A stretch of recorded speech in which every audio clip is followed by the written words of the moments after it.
Alors bonjour et bienvenue dans le ministère de la préparation de l'épouse qui, comme chacun le sait maintenant, marche sur deux jambes, la repentance et la sanctification. Amen. Aujourd'hui, c'est un jour glorieux. En tout cas, je suis très heureux. On m'a demandé avant comment j'allais. Beaucoup ont dit, oh nous on va bien. J'ai dit mieux que bien. Parce que c'est un jour glorieux parce qu'on vit dans une période glorieuse. Et je bénis notre Dieu. Parce que qui d'autre bénir sur cette terre? Ni dans le ciel ou sous la terre, il n'y a que notre Dieu. Parce que notre Dieu est un Dieu glorieux, notre Dieu est un Dieu saint, notre Dieu est un Dieu puissant, notre Dieu est un Dieu sage, notre Dieu est un Dieu intelligent. Et notre Dieu, plus que tout, il est notre Père. Et moi, je suis fier d'être son Fils. Amen. On va voir tout ça ce matin. Le titre, on va dire, de ce message que le Seigneur m'a donné, qu'il a peaufiné même durant cette nuit, c'est Ésaïe chapitre 5, verset 20. Malheur à ceux qui appellent le mal bien et le bien mal. Donc voilà, Ésaïe dit ceci, et qui change les ténèbres en lumière et la lumière en ténèbres, qui change l'amertume en douceur et la douceur en amertume. Amen. C'est un passage. Ésaïe était plusieurs centaines d'années avant Jésus, n'est-ce pas? Et dans tous les siècles, les gens se sont posé la question, mais qu'est-ce que ça veut dire? Malheur à ceux qui appellent le mal bien et le bien mal. Parce que toute société veut promouvoir le bien et non le mal. En fait, voyez, cette parole prophétique qui date des millénaires concerne le temps dans lequel nous vivons. Amen.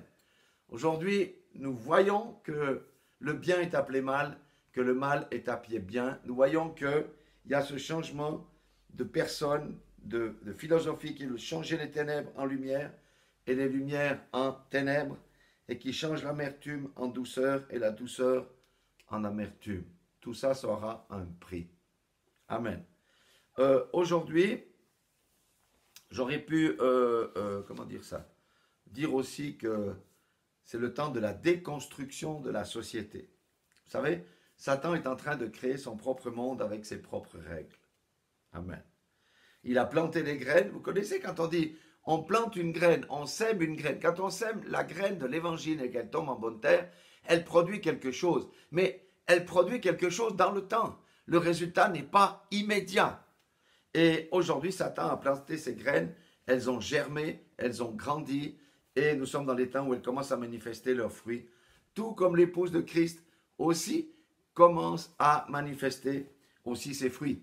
Les deux semences arrivent gentiment à maturité, comme le blé, comme l'ivraie dans le champ. Je ne sais pas si vous me suivez.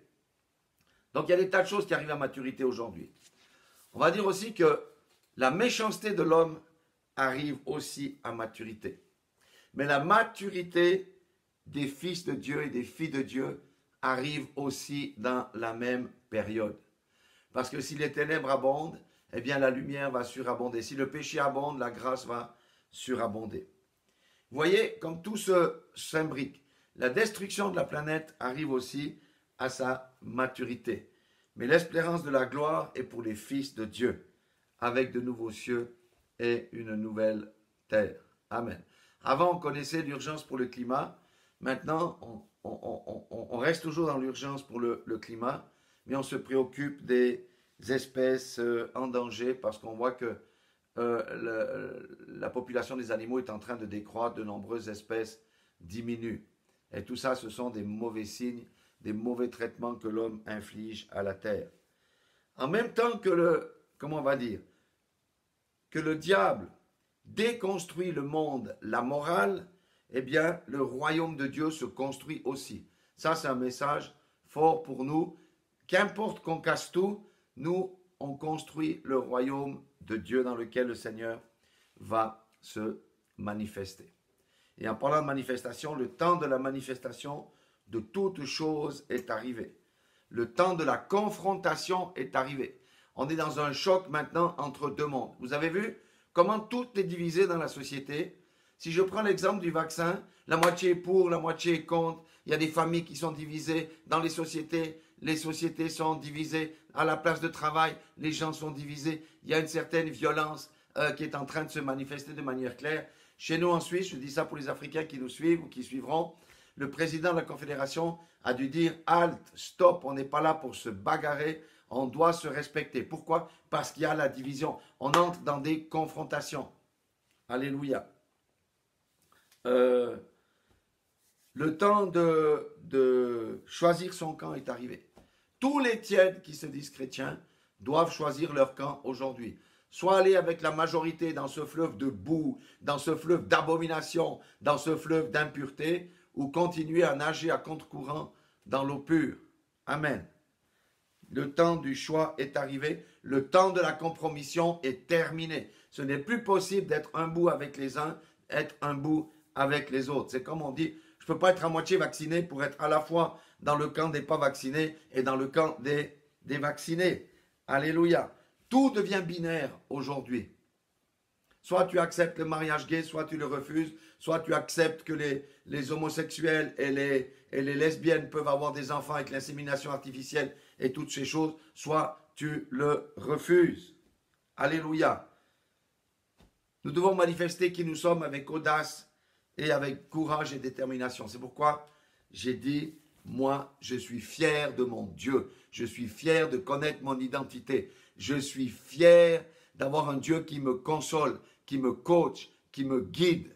Je suis fier d'avoir un rocher sur lequel je puis m'appuyer. Je suis fier d'avoir un père qui me connaît parce que je connais l'identité de mon père. Beaucoup ne connaissent pas l'identité de leur père parce qu'ils vivent dans la confusion.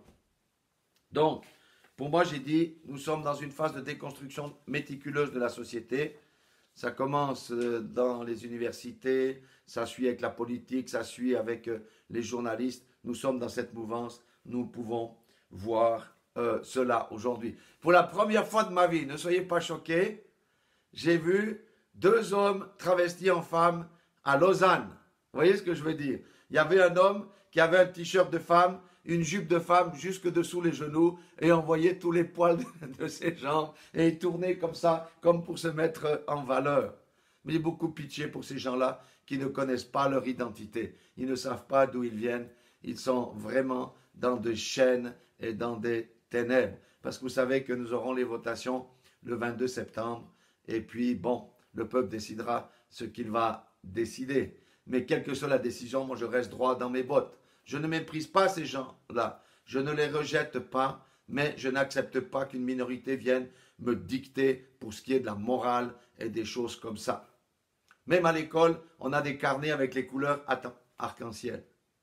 Et j'ai vu un clip vidéo aux États-Unis qui m'a... Pourtant, je suis assez solide, mais ça m'a choqué. C'est sur Disney Junior. Où, je ne sais pas, pour les plus jeunes, il y a un caractère dans les dessins animés qui s'appelle Gonzo. Et il y a toute une équipe là qui sont habillés arc-en-ciel. C'est des animaux, hein, cochons, différentes choses. Ils marchent dans la forêt. Et tout d'un coup, il y a un nouvel animal féminin qui arrive et il tombe le masque. Il dit, mais c'est toi Gonzo? Je suis plus Gonzo, je suis Gonzorella. Vous voyez, il a été transformé en femme. Et tous les autres de la forêt, oh Gonzo, on s'excuse de t'avoir maltraité, d'avoir pas vu que tu étais différent. Viens avec nous, tu es comme l'un des nôtres. Et dans un deuxième clip, ça s'appelle la parade. Il y a des arcs-en-ciel partout. Il y a des gays mobiles là qui se baladent avec une chanson où on voit deux animaux femelles avec leurs enfants et ils disent « En marche !» Cette famille a 2 mamans qui s'aiment avec fierté. Après, il y a le char des 2 papas avec leurs enfants. Après, il y a le char des non-binaires et tout ça. Ça va jusqu'à 6, les transgenres et tout. En marche, nous sommes tous unis. Nous sommes tous des couples. Alléluia. Donc, vous voyez, le diable est en train de polluer nos enfants. C'est pourquoi on a toujours dit qu'il faut faire attention avec l'éducation. Aujourd'hui, avoir des enfants, c'est pas facile pour les parents parce qu'il faut vraiment faire attention. Donc, vous voyez, toute cette marée de saleté est en train de déferler sur le monde. Mais la Bible dit malheur à ceux qui appellent le mal bien, hein, et le bien mal. Alléluia. Nous sommes dans les temps où nous devons marquer une différence. Le monde là va où il va. Mais comme je dis aujourd'hui, la compromission c'est fini. Nous devons affirmer notre identité. Si quelqu'un n'affirme pas son identité, il sera emporté par ce torrent de boue parce qu'il n'osera jamais témoigner pour Dieu ou pour Jésus. Et le Seigneur dit à la fin que quiconque n'a pas témoigné pour moi en faveur des hommes, je ne témoignerai pas pour lui lorsque, au jour du grand jugement. Amen. Comme je dis, moi je suis fier de connaître la vérité. Je suis fier d'avoir le casque du salut. Je suis fier d'avoir la cuirasse de Jésus-Christ sur moi. Je suis fier d'avoir les sandales du zèle.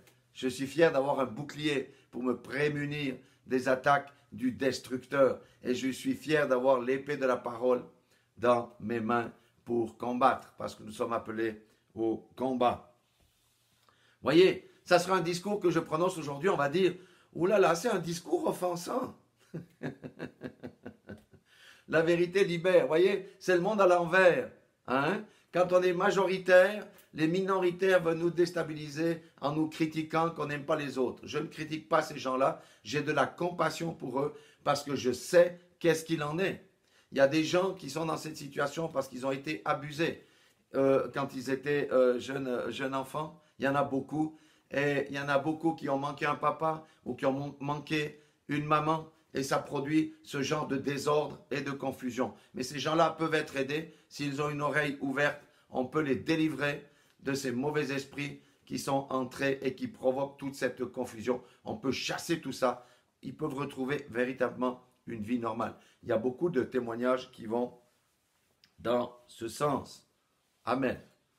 Donc, regardons ça avec distance. Le monde là va où il va. Mais si le monde va à droite, nous allons à gauche. Si le monde va au nord, nous allons au sud. Si le monde va à l'est, nous allons à l'ouest. C'est pourquoi j'ai dit, vous allez voir, c'est le début des persécutions pour nous, en tout cas qui sommes en Europe là, parce qu'on va commencer à se faire montrer du doigt parce qu'on ne suit pas la grande majorité. Et dans ce temps, nous devons sortir du bois. Nous devons affirmer qui nous sommes. Vous voyez ce t-shirt? On doit affirmer qui nous sommes.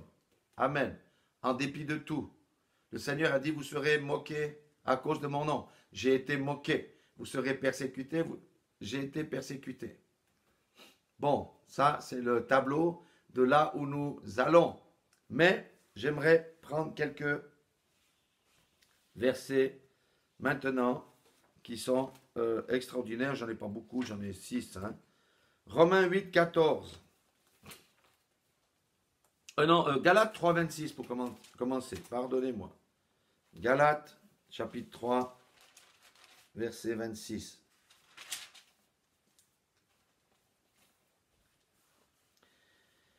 Ça, c'est une certitude. Il faut que chacun d'entre nous ait la certitude, la foi par rapport à ces versets-là. Amen.